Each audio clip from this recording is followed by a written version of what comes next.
make things shake. You know I gets that money, all day. that cake, I gets that bread. You know I make things shake. You know I gets that money, that cake, I gets that bread. I'm back in the building. You know I get that money. Put a little dirty South swag over there. The list of red flags that she overlooked. I mean, the first thing I noticed was her. We going back to the very beginning, and not the beginning of where it started at, but the beginning of when they met.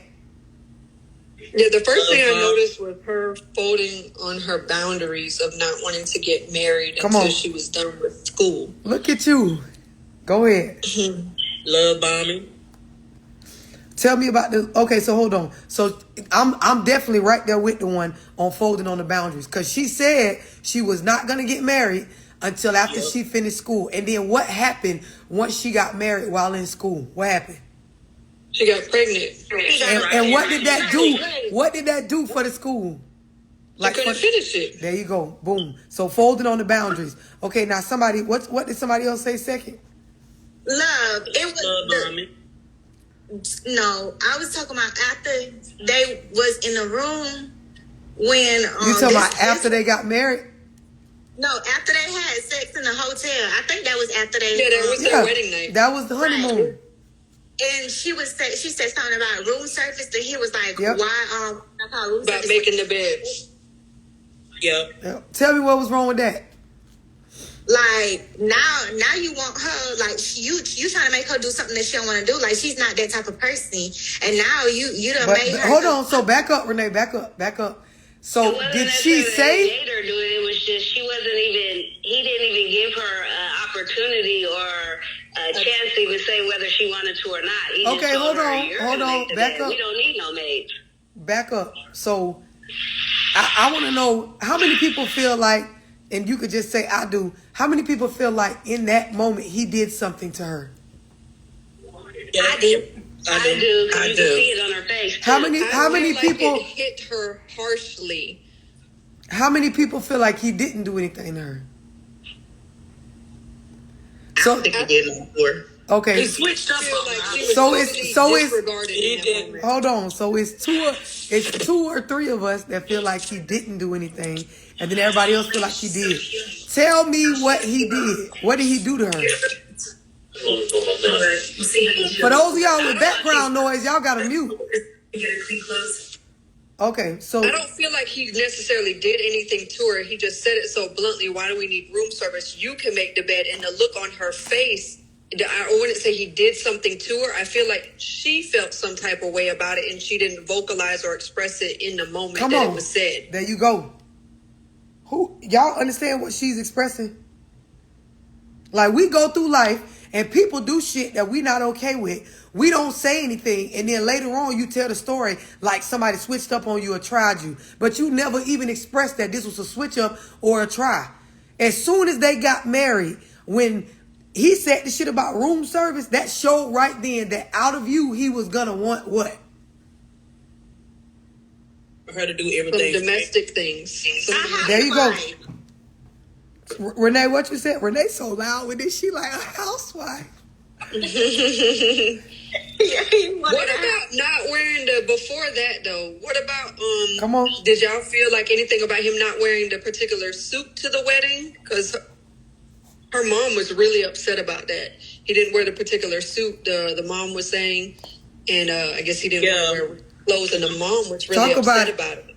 Yeah, the mom thought that was a red flag for her right there. Yeah. Mm-hmm. She was like, he's totally disregarding everybody. Everybody's wearing this, and then you turned around and changed your mind at the last minute, and then saying you're not going to wear it. Who called that? I feel love. When he proposed to her the first time, he asked her to marry her, and she said she wasn't ready. Didn't he take her back to like in front of a whole bunch of people and do it? What part? What am I doing? Like, I think when they was talking about marriage, because they spoke on it, and she said she wasn't ready until after school. And then I feel like when he proposed, it was like in a group of people, and I feel like that made her say yes because of all their friends and family was there. Right. Because she didn't want to get married until she finished school. So from the beginning, and I want y'all to really peep this, right? From the beginning, right? Dude was charming. He actually liked her. I felt like he was in love with her. I don't know if anybody disagrees. But from jump, dude showed you what type of person he was. He was honest from jump. Describe to me, before we even get into any other part of the movie, what type of man did he tell her he was with half of these red flags we already named? Describe it. Before being married, what type of man did he show her he was? That he was someone that was going to get what he wanted. Come on. From jump, he's showing you, I get what I want. Down to you saying you don't want to be married before you finish school, bitch, you getting married. You saying you ain't doing it, bitch, we doing this. Now let's fast forward. He was very controlling. So listen, I disagree. And I would love to hear your viewpoint as to why you feel like he was controlling, and I'll give you my viewpoint as to why I feel like he wasn't. And I'll starting with the honeymoon thing in the hotel room. Nothing was stopping her from saying, hey, wait a minute. Room service is who cleans the rooms. Why do you automatically think just because we got married that now I need to be doing these things? You didn't act like this with me before. Nothing was stopping her. Like, you can't call somebody controlling when you got your freedom of speech and your ability to like set boundaries. You can't say that someone's doing something to you when you ain't actually speaking up and saying you're not okay with something. The lady in the movie, she did everything that you be talking about in the Zoom. She went against herself. And the whole time. The man was him. If you, and y'all gotta genuinely embrace this. The man was his motherfucking self from the jump. He never pretended to be somebody he wasn't. If you really pay attention, the nigga was really a lawyer from jump. Like, the way the nigga could persuade a bitch from the beginning to do something like, and she fit the criteria of somebody that could constantly be persuaded. I'll give you another case in point, right? It got to the point where she didn't want to have another baby. What he did? Yeah, he didn't want to have an abortion. But okay, so who remembers what she said about having another baby? She said she hemorrhages out She all was the getting time. sick and she was bleeding too much. Yep. It was about three, four times in the movie. She looking down under her skirt. She bleeding. All kind of stuff going on. What was stopping her from saying no? Like, no, I'm not doing this. No, I'm going to go do X, Y, and Z. What was stopping her? So I want to know. Go ahead. She was trying to make a perfect life. Right. She was trying to be supportive. Yeah. Suggesting things to her, trying to kind of gauge. I feel like if she would have said, no, I'm not doing it, he may have pulled back. But every time he suggested something, she was like, oh, yeah, I got you. Okay, I'll do that. Okay, and she kept giving in. But I think she did that as a wife. I think we sometimes, like, you know that you got to make certain sacrifices. Like, they were both at the beginning of the marriage. They were both at the beginning of their careers. And she kind of looked at it like it was a team thing. Like, okay, you go to school and, like, I'll take care of the kids, which I think went longer than what she expected for it to go. Okay, so Ariel, let me ask you, because I like the point you're making, right? Let me ask you, at what point do you hold her accountable? Because you're saying the way that she was acting so far, it was about being a good wife, right? Is what I'm getting from what you're saying. At what point for you did it click? Because it clicked for me from jump. When the mama was walking around on the wedding day saying this nigga switched up. Like, this man do what the fuck he want to do. It wasn't hard to see from jump. I ain't look at shit as no wife thing, because the idea was half the shit only benefited him. When the lady talking about she hemorrhaging and shit, he didn't give her too much conversation on that. He gave her a little, and bitch, I want you to have it. At what point, Ariel, well, I want to know from Ariel, at what point did it click for you that, okay, there's some accountability lacking on her end? Now, when she kept having our babies, like, because I have experienced that. So it's like after the second baby, I'm like, no, I'm not doing this anymore. And I stood 10 toes down on that, but she kept on. Like, she had every right to speak up for herself when it came to like her own personal health and being there for the other kids that she had already made. So now I like what you said. Let me do y'all one better. The nigga went all the way through med school and changed his motherfucking mind. Right. Yeah. And y'all know I'm big on you allowed to change your mind. This your life. But nigga, we just went through hell getting through this shit. Like we just went through pure like fucking poverty trying to get through this shit. And you like, yeah, I changed my mind. I'm finna do another X amount of years of school because I don't want to do this. Now he was ambitious as fuck. There's nothing wrong with that. Go ahead, Kimberly. He did that because he didn't go through hell. She did. Come on. Yeah, he knew she was gonna pick up all the slack. She made it comfortable enough for him to keep doing what he was doing. Come on. Because she took care of all the bills and took care of the kids. She made sure that he was able to get through that schooling. Come on. The right and helped him with the schooling. He put no pressure on him to do anything other than school. So yeah, if I was in his position, I would have probably did the same thing. The man, so now let me offer y'all some clarity. The man wasn't controlling. The man wasn't fake. The man was you could I don't even feel like he was an opportunist. I feel like I ain't gonna even say the most, at the least, the man he had a selfish side.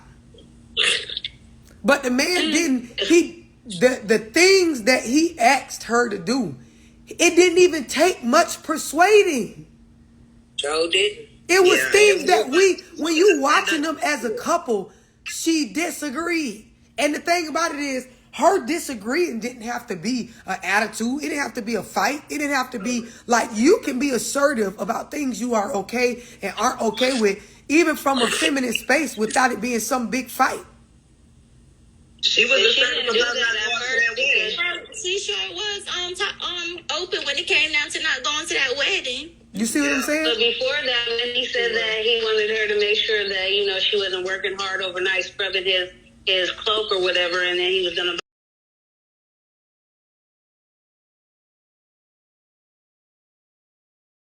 At the same time, she didn't, because this is her husband, and I'm just going to ride with him. And he's looking at her like, what? And she's just like, oh, I just like looking at you. But this what y'all... Her mind, it looked like she was really... Same thing about making the bed. This what I'm saying. I feel like if it had worked out in her favor, because she felt like she was putting in the work for this dream life that she was preparing for.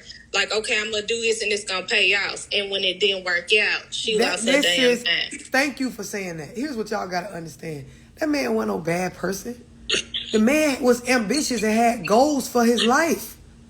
And she chose to set aside hers for the sake of following behind his. And the thing is, some people go through relationships where the person is aggressive, or they might be in a marriage where the man strongly disagrees and it could become violent if you don't go along. That lady wasn't in no shit like that.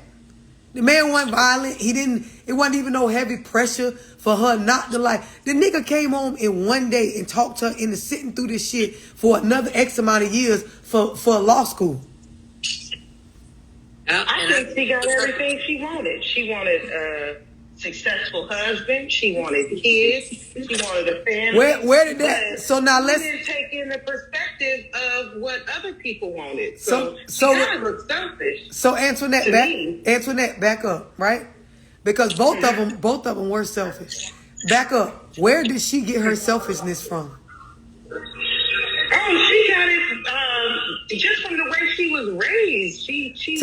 Tell me about how she was raised.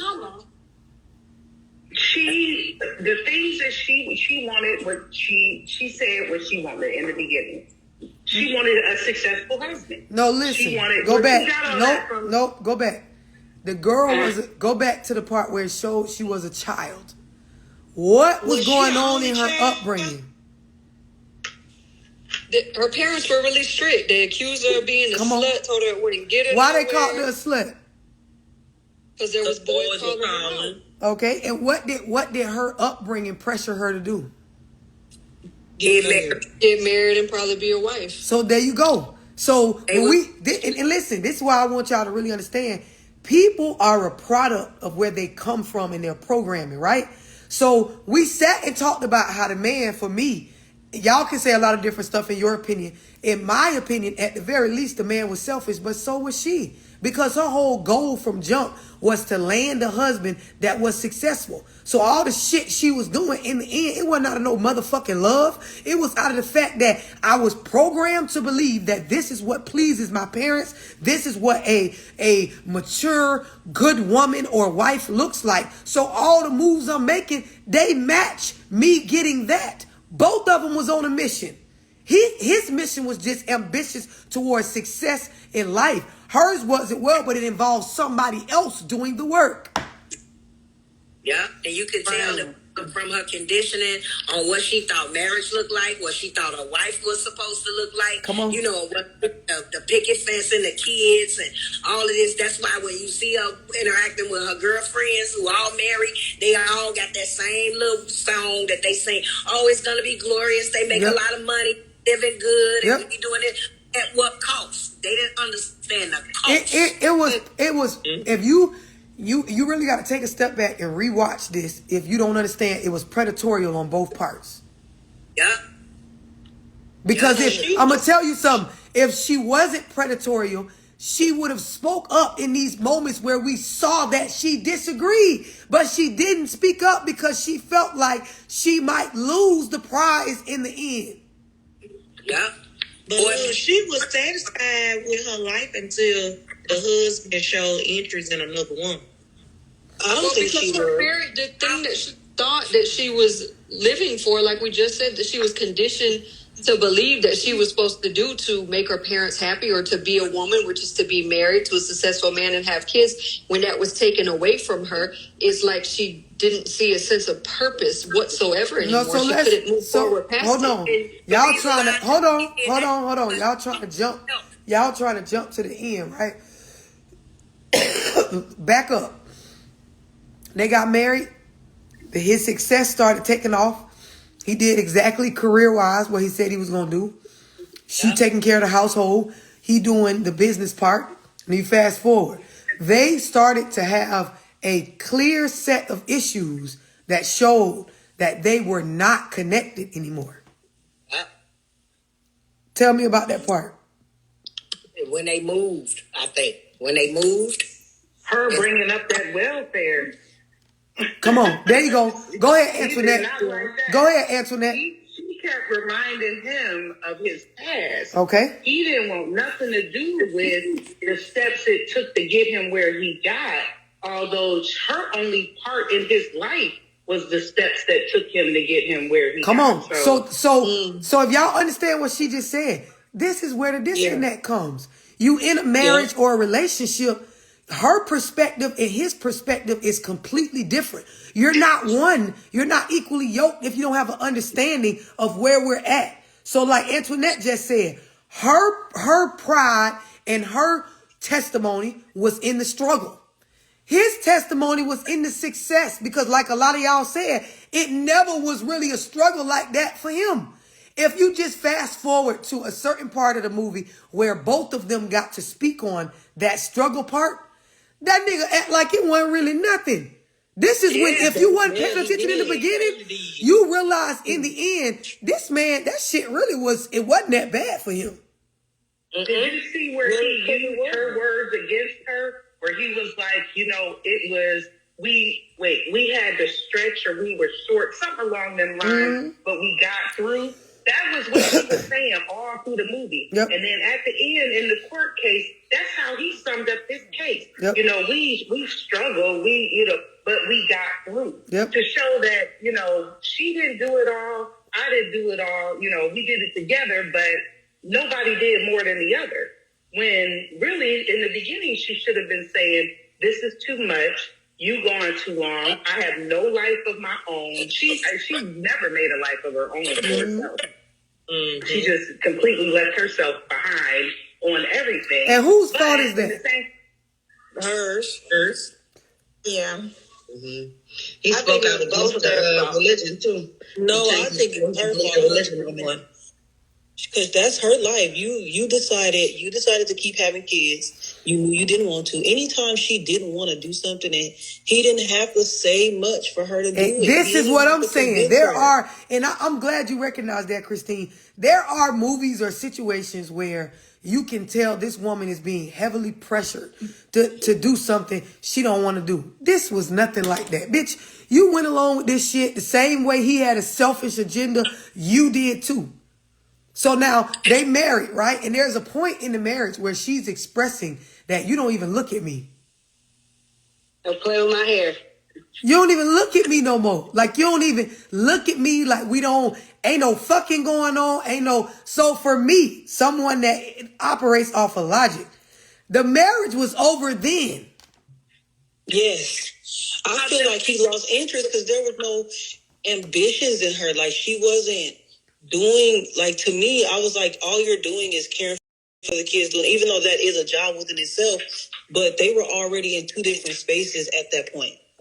Her identity was kind of assisting him and helping him. Yep. So when he need help anymore, it's like, okay, what are you doing for the kids grown or getting older? I'm out of school, my career is established, and you have no other identity for him to appreciate. Yep.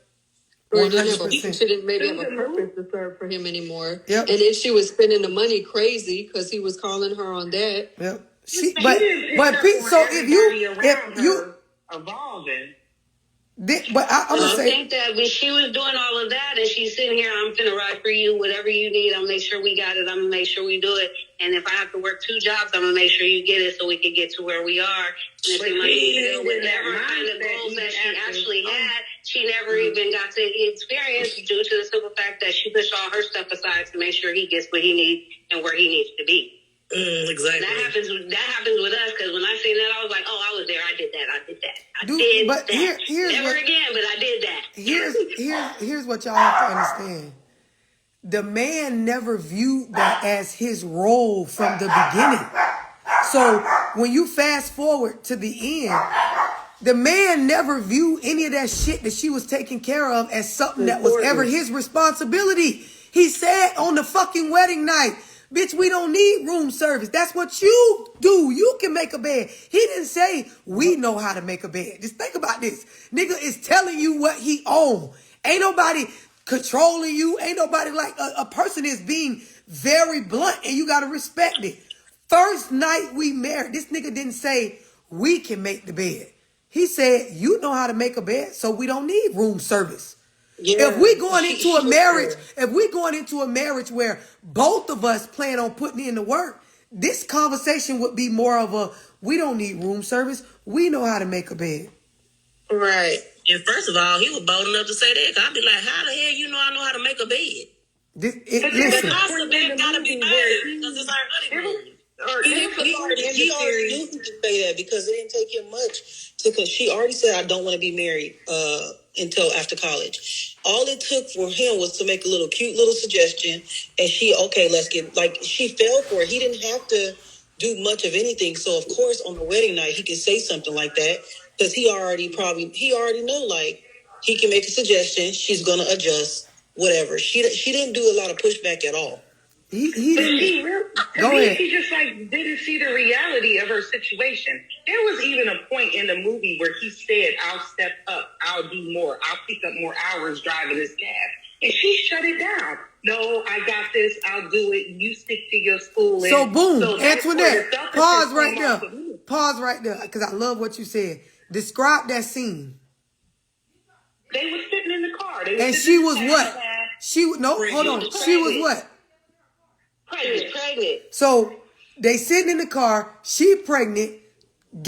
Basically can't go back to school because she ended up pregnant. And she knew that would probably happen if she got married before finishing school, which is why she didn't. But she went against self and did that anyway for the sake of trying to land that man. Selfish, right? So it gets to the point where you so busy trying to do. You ain't never required this man to actually take care of you in a mental way. Think about what happened at the end of the movie. Mental, right? You shouldn't be. The man even said we can stop by the store and get you some antacids because she having heartburn or whatever from being pregnant. You're not even allowing him. They go that independent shit. Okay. But if you think about it, when she was at school and she came on her cycle, her mom was not really like even there for. Like she threw the pad and was like, clip it in the front, clip it in the back. And I ain't gonna lie, that was so cringy for me. She got a period at school for the first time as a little girl. She came home, her mama seen the blood on the back of her clothes and just threw the shit. Put this strap on there, put this under there, put this in your panties. Boom, there you go. And closed the door. And then when she didn't even know how to do it, the mama was like, or stay in there all day. Or stand there. Like, bitch, I don't give a fuck. So she was used to like not being catered to and taken care of, like not being. That upbringing be a motherfucker. She was used to not being able to communicate her needs. She couldn't communicate what she needed for herself. Even in that moment, you know, she didn't ask her mom, "Well, what's this?" or what, you know, she didn't feel she could do that. Yep. Come on, because even as but you could see that she had sense enough to know. Wait a minute, I need more help than you just throwing this fucking pad at me. Didn't speak up. Raised that way. But I think the part that changed their marriage is when the kids went to church and she asked him about it and he said, I don't even believe in that. I don't even know why we're going, because the way she looked at him was like, what? Like, it was already, that's when I thought the marriage was doomed from that point. I think the marriage was over because they didn't know each other at all. To me, it was over when it started. Why do y'all think he was attracted to her? Do you think it was because she was so smart? No, because she was malleable, moldable. Come on. This is the thing. She was a wounded gazelle and he seen it and he put on that prey. It's like the perfect woman for a man that got ambitions and selfish. Yeah, that's the perfect woman for him. He looked at her. He sought her out and knew she was like that. He knew that. They both did. She even said in the end, we both went after what we thought we were supposed to have. This is why I'm telling you, if you understand it. See, if you have that female victim mindset, you will view this and be like, oh, poor her. Both of them was on a selfish ass mission. He needed a bitch that would cater to him and was easily influenced. And she wanted a nigga that could do all of the work and go up with. So she, in the end, she was chasing a bag and he was chasing a bitch that'll handle the responsibilities and give him that look for his career and what he was doing. And as soon as that shit didn't match the look, even down to how somebody brought up the religion thing. If you watch the movie, he didn't even really seem passionate about disagreeing with that shit. It was like he just disagreed because he knew that in this point in his life, he wasn't really fucking with her like that. And religion was a way to make him have to be obligated to fuck with that. Yeah. So it's like, I'm gonna go with the idea. Go ahead. I think he actually loved her until he didn't. We sit up and we get into these relationships and we get up, but like you said a million times, people change their minds. He got in a new surrounding, everybody else, upper class people. His whole genre had changed. But do y'all? But Antoinette, this is what you got to understand. Compatibility and an understanding for what we are doing is everything, right? So, like I said in the beginning, I genuinely feel like he liked her and loved her when they first met, like even before they got married, right? But the idea is, if you are looking at the red flags that we're talking about, they were not compatible or had a clear understanding on what they were doing. Nope. After, how many of y'all noticed about halfway through, you could see that she used to smile just because it went with being the wife. Yep, she was faking a lot. This was before, I ain't even talking about when it got into the co-parenting drama and the being served for court and all the stupid shit. There was a good part of it as they made friends with these wealthy people, as they started. It was more of her just smiling and faking to the point where it was almost like outside of her interacting with the kids, you almost questioned if she liked this lifestyle. Who noticed that shopping, buying expensive stuff became something that it didn't even seem like she enjoyed doing it. It was just like, here is where I get my payout from all the work I put in. Yeah, it especially happened after they had that conversation about how she didn't feel loved anymore. So that's when that's when the scene came up with her doing all that shopping. Yep. And I'm like, oh, she's just replacing what she thinks she's missing. Yep. Well, what she is missing. And he mad because he getting these bills that's out of control because she's spending thousands of dollars on just whatever, just because. It started to get what she felt like was the work that she put in. It started to get viewed different. The parenting part, right? So let's talk about it. It got to a point. It got to a point where she realized first, right? Remember, she tried to go to therapy. She tried to get him to go to therapy because she said out loud, "You don't even look at me. Like, we don't have sex. You don't look at me. Like, distance," right? And so she finally said that, and then from there she tried to pretend. So there was this whole stage. This is before the separating. Now it's all this pretending as though like we could just make this work. Now she was the one that originated that something is fucked up about our relationship because you don't even look at me no more. And then when that didn't go anywhere, then it was like, well, I guess I'll just fake it. Yeah, because even his letter in therapy was telling her everything she needed to hear. Yep. But I love that part. She thought that was a connection. I said, does she think that means that he was just telling her all the goods that she wanted to hear to make her think that this was still gonna be. No, that man, listen. That y'all got it. Okay, so hold on. So let's pause, right? They're in therapy. She reads her letter, reads his letter. In his letter, he describes a man that is everything that she wants him to be. And when he reading the letter, the man say, I wish I could be that. I want to. He's describing it as something that he's not. He lists off everything that she needs, but the nigga don't lie. He didn't sit there and lie. He didn't say, I am going to do this and I am going to be this. The nigga using the correct terms. He's saying, I want to be and I wish I was these things. And she took that and got all in love again. Come on now, we hear what we want to hear. I said, how was she in love with that? I took offense. I wasn't even the wife. I said, wait a minute. So when you in a I think she was delusional at that point. This is what I'm telling y'all is, you hear what you want to hear when you're trying to get something. So when you in that self-respect, she went to this with the intent not to get an understanding, but to make her marriage work. She didn't go to therapy to find out if we are still compatible or where are we at or what's the root of the problem. She went with the intent to make this work. So she heard what the fuck she wanted to hear. That's what she was doing. And when they left, she grabbed that hand. Say that again. When she left, she grabbed his hand like, oh, okay, everything's okay. Yep. There was after this. Go ahead. No, what I was saying was that's all she was trying to do the entire move. She just wanted to make it work. It was after this part. After this, take the L. She wouldn't take the L. Yep. After this therapy part, right? It was a mission to like ignore the problem and just go with the flow. There were so many cringy moments. Who remembers the scene where they on the beach? They on the beach sitting on the not the scene where they on the beach and this was when they were actually just getting to that money, right? This is the scene where they on the beach and the man ain't paying her no mind. Oh, yeah. She on her knees like with her booty in the air, like twirling her hair back, trying to like look sexy and it was so cringy.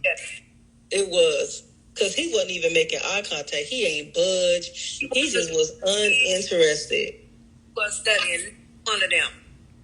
Nothing. Usually people will be like, what you doing? We moving and doing all that. He didn't even want to take a look. I'm still busy doing me. Nope. And she knew it too. But was he like that in the beginning of the movie either? Was he like all intent? Yes. If you go back to when this is the thing. If you go back to when he was courting her and he was like using his like I love you and all of that to get her to go along with like silly shit that had to do with his plan and not hers. They was kissing and hugging and loving on one another and all of that. But when it got to the point where there was a disconnect, like when she be wanting to bring up the food stamps and the struggle we went through, and the man telling you, I don't want to bring that up. When you pressing for certain things and the man he's not engaging. It's not there. You see it's not there and you keep faking. It becomes where, even from his perspective, it becomes where, okay, you just out for this lifestyle and this money. Because you seeing I'm not fucking you.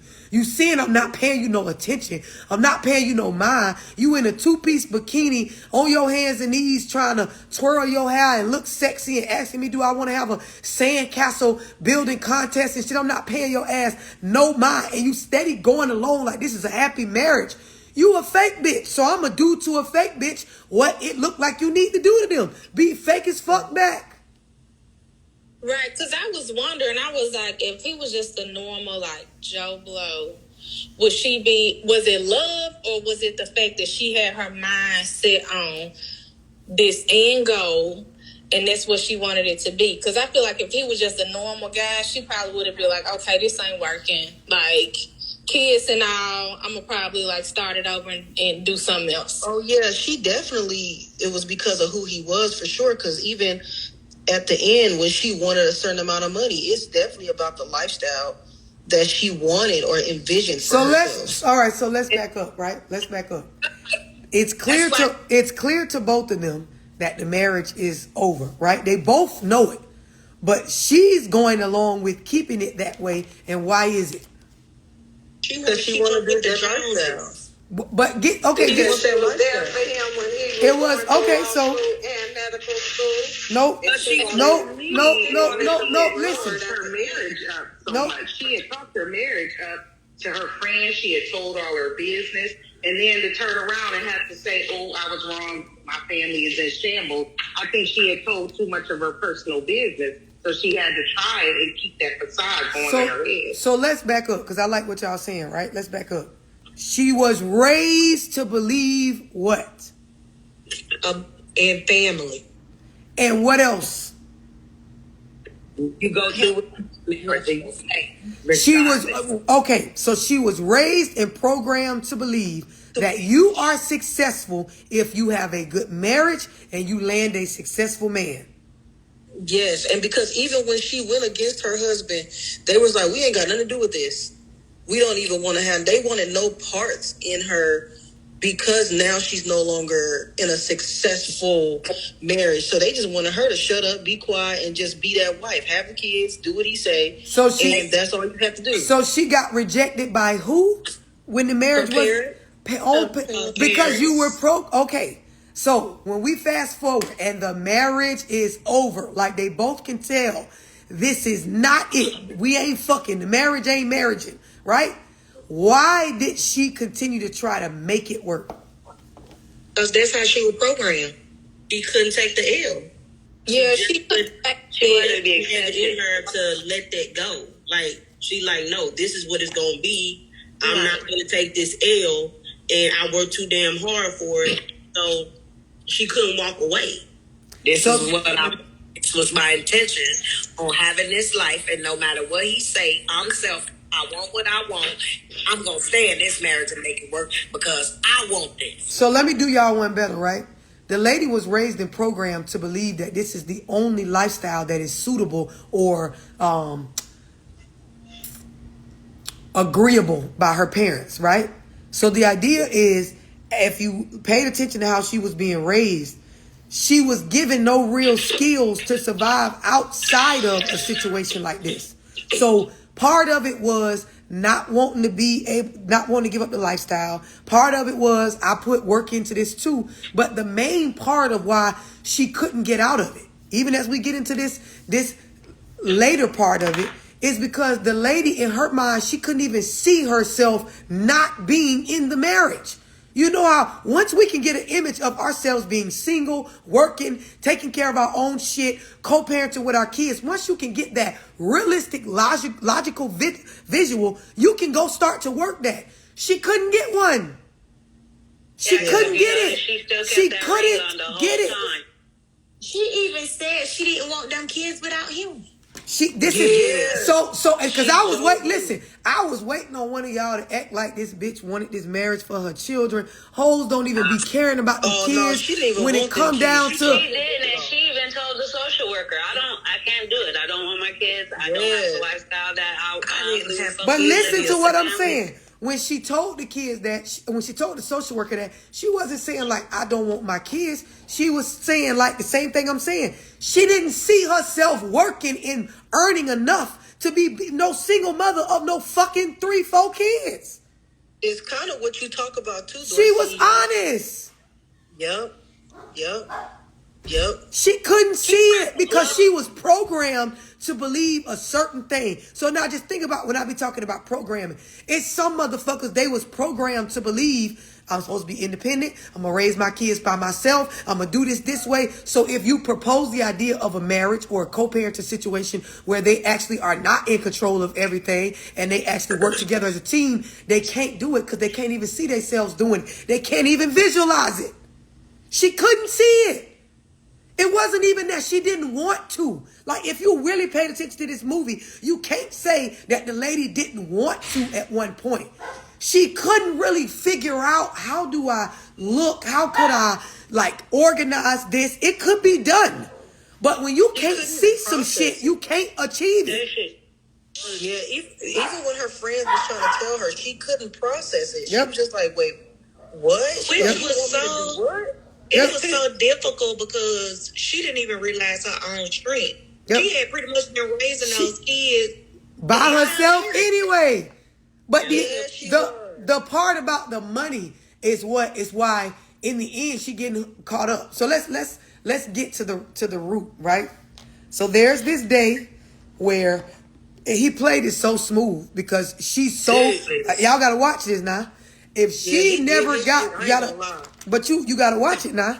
He was only able to do this shit because she was in a mode of I'ma fake it.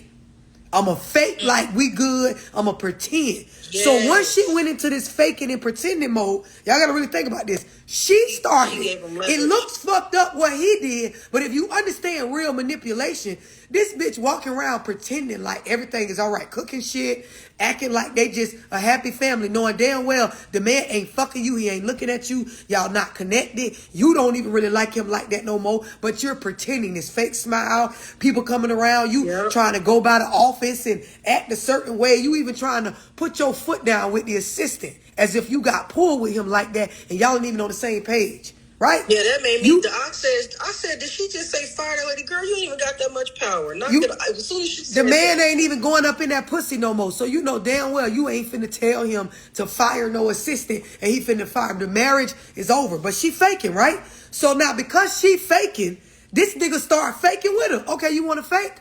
Oh, so we're going to move into this particular property that we own. Pack up all the stuff, get the kids, move into this property, right? So he got her moving into this property. He like, but leave all my stuff at the other property. I'm going to move my stuff. I don't want you to have to move my stuff. I'm going to move it. So it get to the point where finally she confronting it. So if you just tell me what things to bring, I can bring some of your things over. And the man like, I'm actually not bringing my things over. I'm moving them back into that same house that we packed them bitches up from. She's steady faking. I don't know if some of y'all watching this part of the movie like, okay, this bitch dumb. She wasn't dumb. She knew exactly what the fuck was going on. She chose to fake it. So he went right along with that faking ass shit. So now you got to think about this. They go on vacation because, of course, all you got to do is throw a couple dollars at her, right? And fake, because we faking, right? Oh, I'm going to be working. You take the kids on our annual trip. She go to take the kids. They come back, the house full of rats, right? Because it's a property they just acquired. So you got all the rats in the property and shit. What do she do? Take the kids right over there to their daddy house. Joe did drop them right on. No, what did she do first? She called. She called him. Yes, she did. What she called him and said? What she called him and said? No, don't skip over. What did she call him and say?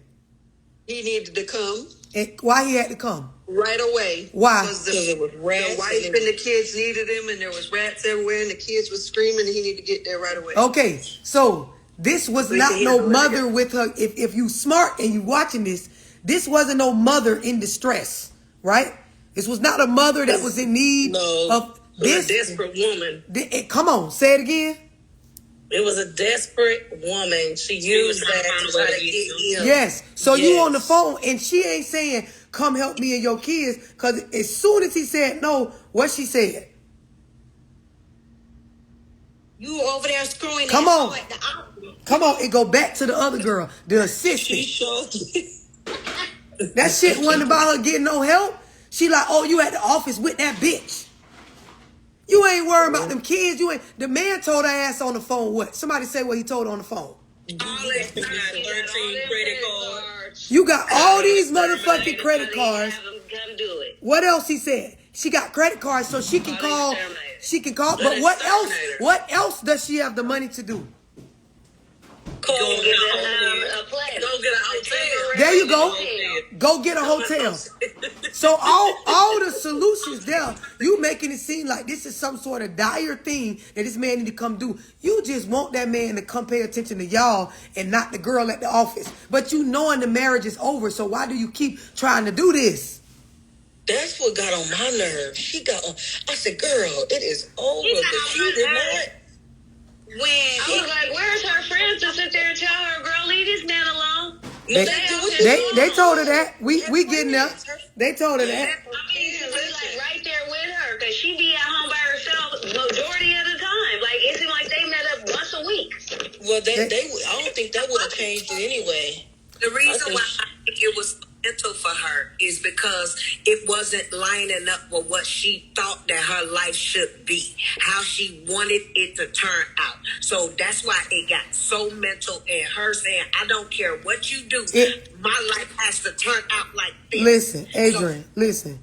It got like that because she went in that mode of faking. As females, when we sit up there and disconnect ourselves from reality, trying to chase what we feel like shit should look like, you will end up just how she ended up. You will be mental instead of in the present moment and in the physical. So you start to do irrational shit. You start to act overly emotional because you're so busy faking it. You expect the people around you to fake as well. You want this man to pretend like he don't feel and think and see what he see because you fucking with your perception every day. So the man don't come to the rescue, which she knew he wasn't because she knew where the marriage was at. Because bitch, you knew when the man told you don't bring his boxes to the fucking property, he gonna move his shit back into the other house. You knew then the nigga was separating y'all, right? So then out of emotion, she does what? She takes the kids and does what? Drop them off to him. She didn't no, back up. Let's tell this shit the right way. She didn't drop the kids off to him. Where she dropped the kids off at? Dropped them off at the house on the porch. She dropped the kids off outside by themselves. Yep. No key to get in the house. But hold on. Did she have a key to let them in the house? Hold on. The housekeeper was there. Hold on. The housekeeper. No. It wasn't no housekeeper there. No. Wasn't nobody there. There wasn't somebody there? No. And I want y'all to really understand. This was a very important part of the movie because for the rest of the movie, she told this narrative that he took them from her, right? Yeah. So let's keep this shit 1,000. You in this faking mode. You do this damsels in distress shit after the man done showed you and told you in so many words, the shit over with. You bring the kids and drop them off outside. They can't get in for whatever reason, right? So they sat outside from late afternoon till dark till the man got home. She didn't just drop them off and go back to her house where she is reachable. She dropped the kids off. Hold on. She dropped the kids off, got on a flight, and went out of town to her daddy's birthday party. So it made it simple for him. She thought when I drop these kids off to you, you're not going to be able to handle it, right? She thought that, and this when a bitch don't realize a determined man or a man that has success, they going to be able to pay somebody to do what you did because it's just housekeeping in their eyes, right? So the idea is she dropped the kids off thinking like, I'm going to teach him a lesson. Dropped the kids off, got on a flight. That man went down to the motherfucking courthouse and filed an abandonment motherfucking petition a court order when you brought your ass back and you like, hey, I'm back. The party was great. Where are the kids? Bitch, you don't got no kids no more, ho. You left them. You abandoned them. It's in her eyes. No, I just wasn't going to be your babysitter. The way you... Yeah, because he even said the same thing at the door. He was like, you did this thing that I can't take care of. Now look at you. Yep. You know, he closed the door on her head. Yep, because that's what she genuinely thought. Take care of him. She told him she wanted him to understand that she is not just no babysitter. So when you step to a successful man to step the fuck up, when you make so many complaints about how nigga ain't helping. Now you gotta peep this, right? Her complaint was, you ain't doing this, I'm not doing this, you not supportive with this, you not doing this with the kids, you not doing that. So you gave a nigga a pocket to step up. That man flexed with the money that he earned and got a fucking nanny, and now he doing everything with the kids himself. But you telling yourself somebody took these kids from you. No, you gave them away. She acted so bad out of emotion. She was acting off emotion the whole time. Yeah. Real bad. There was no logic. That shit wasn't going with even her son. Renee, what you said? Hold on. Renee, what you said?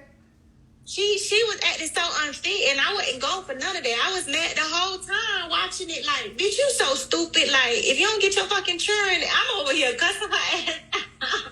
I'm gonna tell y'all. Do y'all understand? Do y'all understand? This is a everyday thing. You know how many women only had children trying to make a situation with a dude look and be a certain way, and then when it doesn't work out, they not parenting from a loving space. It be stuff that both parents should be involved in for the sake of the children having the best upbringing. And just to be able to be in control, hoes will neglect and disagree and not. It could be basic shit like how the man was saying, just splitting visitation. When he made the move to take custody of the children, he never was saying you could never see them. He wanted her to get off this shit of trying to be with me and bitch, let's just split custody, visitation on these days. Let's do this. Let's keep it cordial. You move forward. I'll move forward. The lady was so in her feelings about being in control and what she wasn't going to allow to be done to her. She came off exactly how Renee said. You came off like an unfit parent, like a motherfucker. You so busy worrying about what this nigga doing, you neglecting your jits. You so busy trying to stay on top of him fucking this other lady. You so busy worrying about what he doing. And hoes do it nowadays, watching their baby daddy with somebody else on social media, watching other people, what the other family members doing. And you don't even realize your behavior is neglectful to your children. And if you look at the movie, she was actually a good mother when she was not focused on this nigga. Right. Yep. Go ahead. She absolutely was. I thought she was gonna change when the little boy called her was like, "Mom, could you just please stop? You should have knew right there. Your kid is talking to you. He's crying to you. Why you can't just listen to what he's saying?" Oh, okay. Well, let me do what I gotta do to get my kids because my son is crying and he won't. So you didn't even care. The thing is, mismanagement of emotions, for one, out of touch with reality, faking, for two, right? The marriage was over. The man said he wanted a divorce. She's still going around calling herself the wife. Don't want to let go. She's still wearing the ring the whole time. Her calling them, saying all that stuff, all they wanted was her to stop. I'm like, why is she keep doing this? It's probably making it bad, but that was her victim mentality. Yep. That was her way. She ain't doing nothing. And you could tell she was stressed out because her hair, it looked like her hair was falling out because her hair was getting shorter and shorter. She turned into the little bob. She had a little flare at first, and then it just got sides is gone and everything. You stressed, girl. Leave this man alone. She turned into a whole man.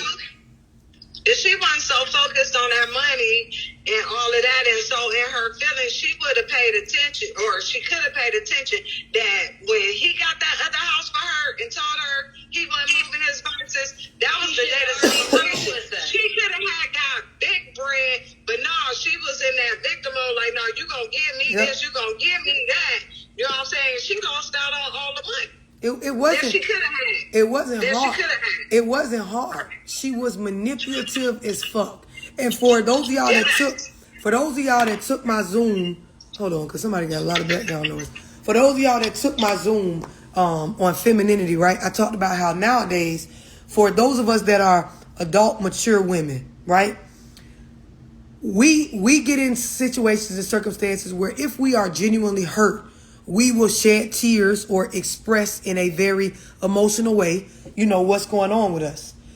Hoes have used crying and shit as a fucking manipulating weapon, right? Or a tool to manipulate a situation that a lot of times women nowadays that are crying real tears, we're not even believed, right? The idea is this woman plays so many motherfucking crybaby ass manipulative games, right? To make herself look like she was some sort of victim. That in the end, you can't really even tell if she was sad at times or if she was just doing that shit to get attention. And it started with watching her and her friends. Because stuff would happen to her and it would look like, damn, that's fucked up. And then when she get around her friends, she would tell it to them very intelligent and articulated so well, like it wasn't even anything traumatic. Who noticed that? Yeah, she was like really calm. In the grocery store. When she was walking in the grocery store talking to him. Yeah, she did. That threw me off. I said, wait, why she talking like ain't nothing? And she done been in a whole... I'm Ted Black, and I'm represented by Model and Talent Management. For a manly smelling body, you need 3 things: water, soap, and a body. Step out the shower smelling fresher and manlier than ever with Old Spice Body Wash for Men. Real freshness forged with real ingredients. Inspired by nature. That's Old Spice. Lies with us. Which is why people don't understand why Mother's Day is more Trump's Father's Day. I'm not saying that fathers don't matter. I'm just saying it's bigger because of that simple fact that we carry the child. We sacrifice. Mm-hmm. And love, that's why I like that when you say about, both of you all are irresponsible when you have sex raw. But when after the irresponsibility and you take accountability, now what's the solution? Yep. Now it comes woman to make the solution, better for her, since we are the ones gonna go through 100% of change that baby gonna do. Yep. 100%. We're in a day and age where we are. It's almost like we're addicted. We're addicted. It's almost like we're addicted to this type of behavior. Like, and I'm gonna tell y'all this. I press on this topic so much because I do so many one-on-ones with women that they in these situations, pregnant, broke, and by broke I just mean in a space where they live paycheck to paycheck. Right? They got jobs and shit, but they're not in any financial condition to take on a life right now. And all they want to get on the phone and talk about is the nigga. The nigga. But in the end, I'm already knowing from the way you describing how you got pregnant, this man is not finna be there like that. And when I say not finna be there like that, I ain't even talking about for the child. I'm talking about be there for you mentally, like you need it, like you're articulating that you want and need. It's to the point nowadays when these niggas is through with a bitch, they don't give a fuck what you going through. They'll take care of their child and still say fuck you. Because when they got done, they realized, I don't want you. It's a lot of men, I'm willing to take care of the responsibility that I fucked and made, but I don't want to be fucked off with you. Don't want to talk to you, don't want to look at you, don't want to care about you, don't give a fuck. Just exchange me my jit, and what do he or she need? And we keep just, the idea is, like she just said, it takes 2 adults to have that irresponsible, unprotected sex. But only one of those adults can irresponsibly make the choice to birth a child. And that is females. That will always lie on us. We will always have the greater responsibility. We're the only ones whose body gets affected by the shit. So it lies with us whether these situations continue or not. And when you look at this movie we watched, Women do just what this lady did in the movie. They be willing to sit there and you know what you getting yourself into because you can see how things are going and you just continue to do it thinking that there's going to be some sort of award. She told that motherfucking fucked over ex-wife, ex-baby mama story so much. Like, it was almost like she thought it was going to pay off in the end. Like, you know how I be saying ain't going to be no prize for your fucking sob po bitch testimony? It was like she thought some sort of reward was coming from being a fucking victim.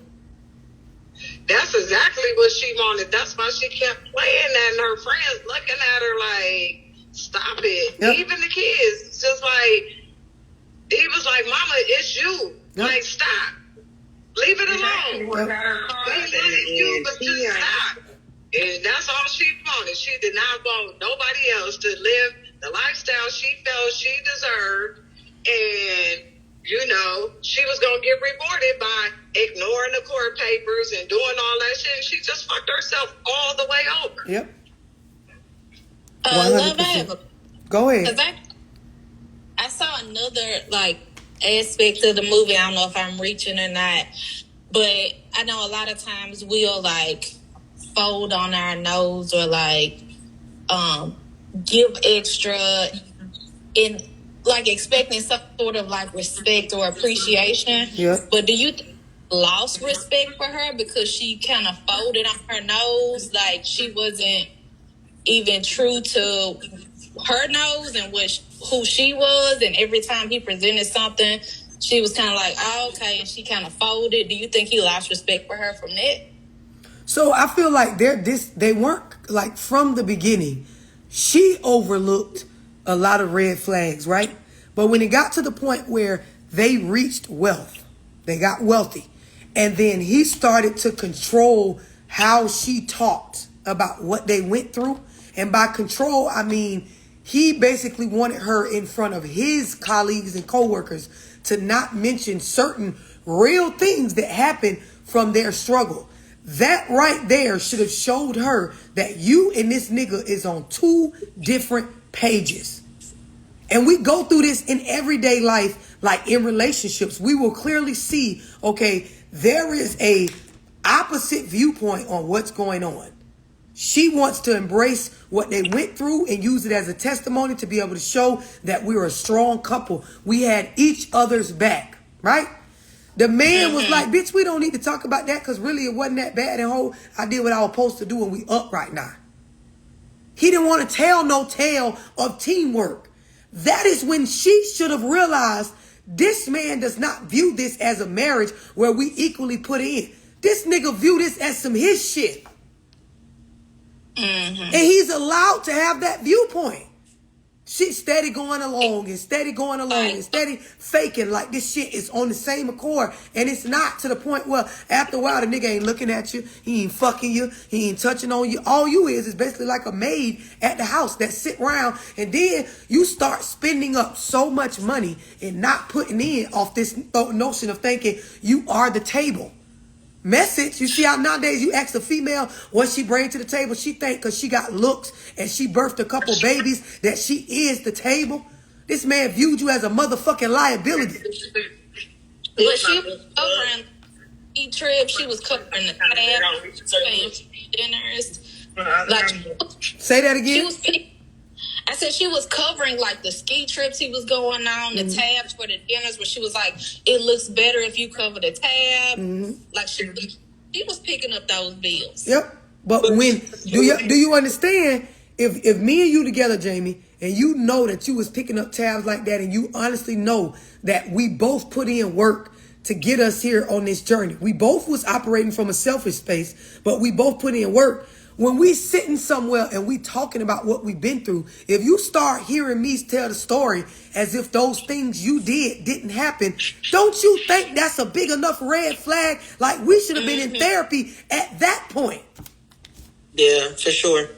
She just went along with it. Therapy was supposed to start at that point. Hey, hold on. Hey, we need to go talk to somebody because, boy, you talking about we went up one hill and, nigga, I ran up 5 of the hills. You saying it was only 2. I say it's 12. We way off right now. Because that's where I feel like she felt like she lost. Because he got his benefits and his time to enjoy certain things. And when it was her time counted, she was like, hold up, my time ain't up yet. Right. That was my time to enjoy like what we put in. And my time ain't up. Even when the man call and checking her about the credit card bills, he don't view that shit as our money. The man on the phone saying, you spending up my cheese. He sure did. I was like, oh, okay. All of these things she overlooking. The thing about it is, if we built this together, if we got to this money together, why am I being restricted on what I could spend, but you spent $900 on them shirts and shit? Right. And forgot he did it. That's because the thing is, because he viewed it as his money. Money. Yep, absolutely. She overlooking all of the signs was there.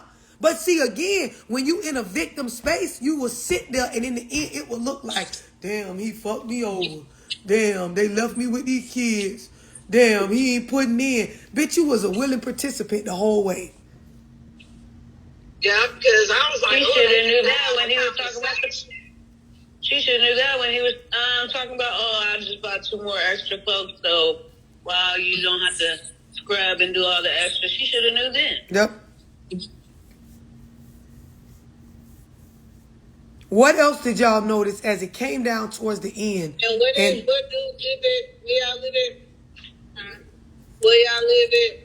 Oh, Jessica talking to somebody. When it go ahead, Brittany. The trial and like how she made everything. It was like, for me, just from being in these Zooms and stuff and like from your platform, it was, she did not manage her emotions whatsoever, and she completely blamed him for her. She had no accountability, and she just blamed him for like you drove me crazy, but she was so consumed by him that it was a lot. I was thinking she needs some goals. Like she needs to set some goals and find something else to do. Come on. Even the judge kept telling her, stop talking about the cheating. We're not talking. He kept trying to tell her. Do y'all remember it was Kristen, do you remember it was a good part of the movie where, what she called a lady? Whore. And what else? A slut? The slut, yeah, the secretary. She called her so many whores. Though. Yep, the secretary, the secretary slut, the secretary whore, and when she went to therapy, the lady asked her what? What's her name? What's the lady's name? Like you so caught up in this narrative that you even know her. But the thing is, it ain't even that she had to know the lady's name. You say this slut and whole shit so much to keep yourself upset. Who remembers what she told the therapist lady at the second session? She told the lady, she was like, I don't care for what? For what? You asked me what? I don't care. And then she turned around and then she said her name. Well, she told her that you're going to Hold on. be not mad at him. Something along the lines of like, she told the lady, the girl, listen. Good at her job. The lady, she was like, I'm not coming back. Yep. You're too good at your job, and I have to stay mad in order for me to make it. Yep. Yeah. The lady started holding her accountable. Watch this. The lady ain't even do no deep therapy. She just started holding her accountable for realistically what was going on. Like when she asked her, how did he get the kids? Because she said, he took my kids. And the therapist made her be real. He didn't take your kids. You took the kids over there and dropped them off and left them. He didn't take them. You didn't get your kids took. So the lady going through the scenarios and holding her so accountable, she tell the lady, I'm not coming back to therapy because you're too good. You're making me not be angry, because if you get accountable, you can't sit there and be in your feelings. She sure did tell her. Oh, go ahead. I muted you by accident. Unmute, babe.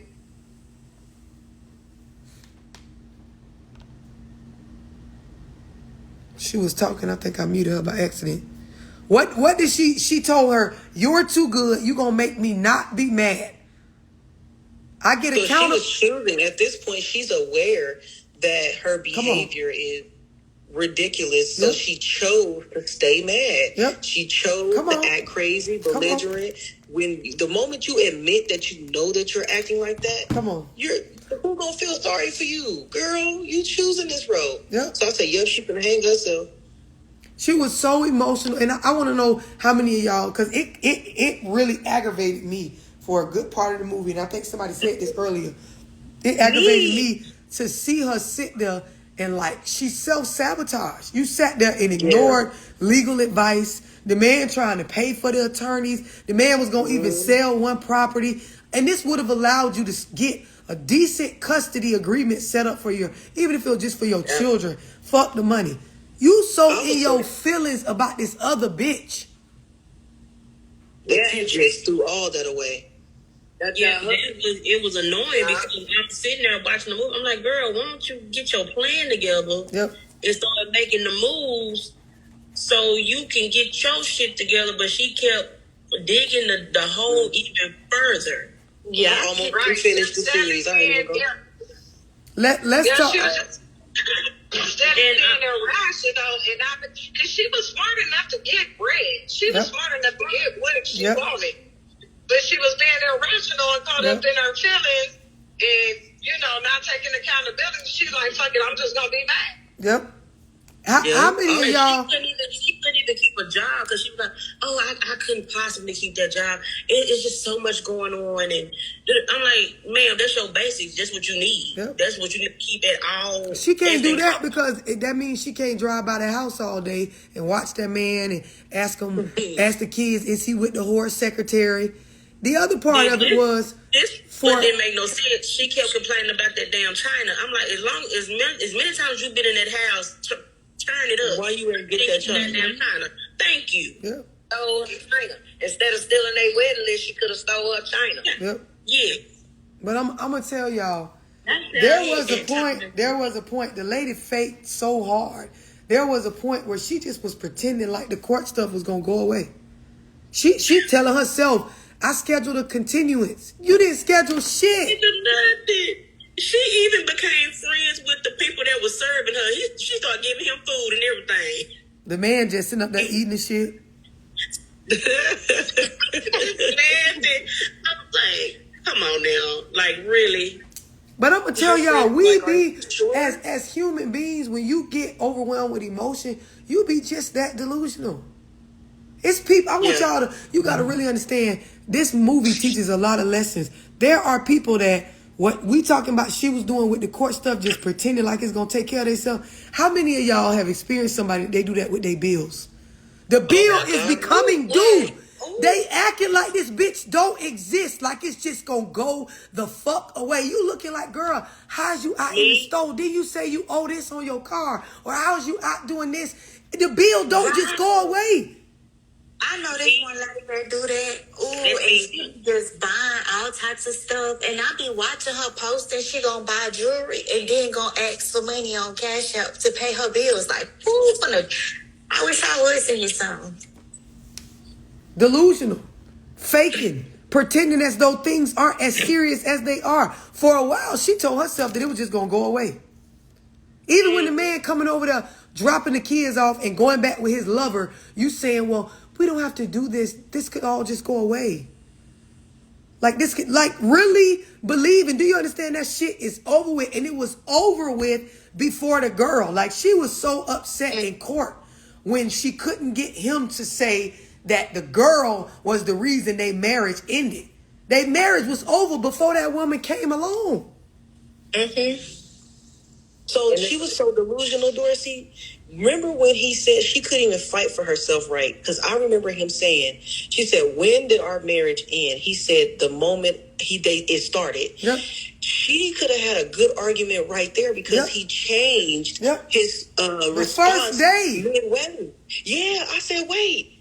He just told her. I said, she better use that. She was so focused on that freaking secretary. If you think about what we're saying, though, the movie purposely put emphasis on their wedding night. You see a shift in the man. When she asked the man on the stand, when did our marriage end? He said their marriage date. Yep. And she could have had a good argument with the property just with that alone. But she was so consumed with the secretary that he even changed when the marriage was over, and she didn't even recognize that. I'm like, he just changed his response. She could use that. But again, she focused on the wrong thing. She couldn't even win her own argument because she just wanted him to admit that it was the secretary that made their marriage over. Yep. Girl, no, it wasn't. It was when he admitted it the first time. Because oh my God, she was so happy. She was so happy, and then it kind of hit her like, wait a minute, bitch. Yeah. Like, yeah, what you jumping for? I'm sitting there like, yeah, girl, what you jumping for? Okay, you know, okay, you was right. But, girl, your marriage is done. Yep. Like, yep. You jumping for joy. But do you see how that's that victim shit? She was so excited to be right. And being right made her a victim. And she didn't even realize, like you said, you being right and you getting to be this victim that you want to be, it still is going with your life in the same direction. Your marriage is over with. And you lose your power. Yep. Like, oh, you don't take hold of what you do have control over. Yep. In the past, you have because you so consumed with shit you ain't got no control over. Now and that's why the judge and the lawyers then was like overdone with her because she emotional, and they was like, look, this not even emotional. We want you to get what you got coming, but with all this emotion, we ain't even trying to hit it. Okay, we gonna stop for him to get her out of here. Yep. So she told her own ass. Yep. Let's and talk then about she messed with her money. The other attorney, she was feeling sorry for her because she even still kind of she told the judge, I'm not representing her anymore. Still, yeah, she still tried to help her at the end, like, hey, if she say this, can we just stop all that? She didn't even have to do none of that. Yep, but I'm going to tell y'all something. She wasn't even getting paid. I'm going to tell y'all something, right? And this is funny because I've said this before when I've had political conversations with people and race conversations.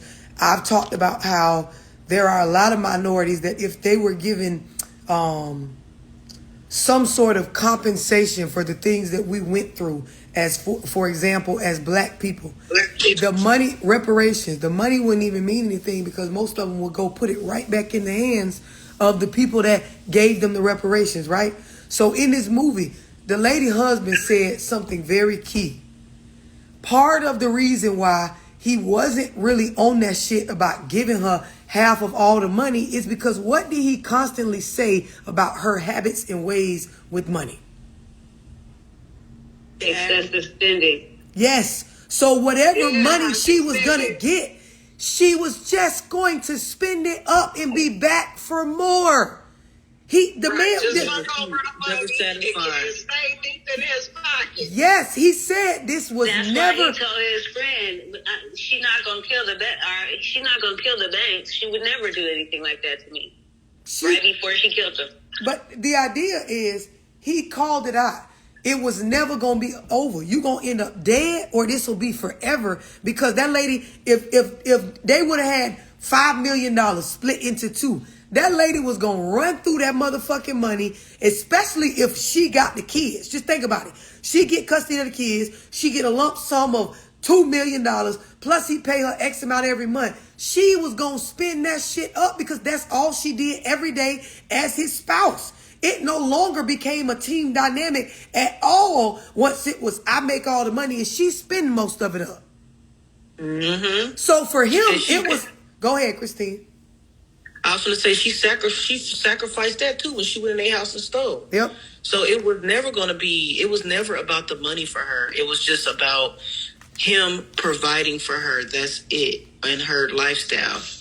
But what I'm proposing is if you had a spouse that this person just wants their financial due to jumpstart a new life. That's different. Like some of us as women in this book club, if we got a divorce from somebody that we built a wealthy life with, we could separate, give me my cut, bitch, I'm going to go rebuild my life, move on, leave you alone. And then maybe like a year or two, I'll find me somebody else and you won't have to pay me spousal support.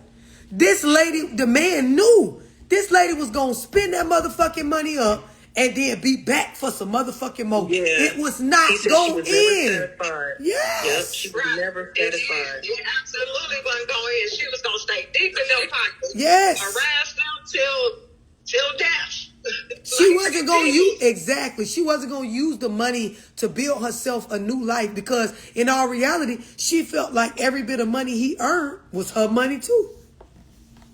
Yeah, and in the end, she ended up owing $787,000 and only getting like $28,000. Yep. In the end, all that behavior of calling and all of that, she really didn't even.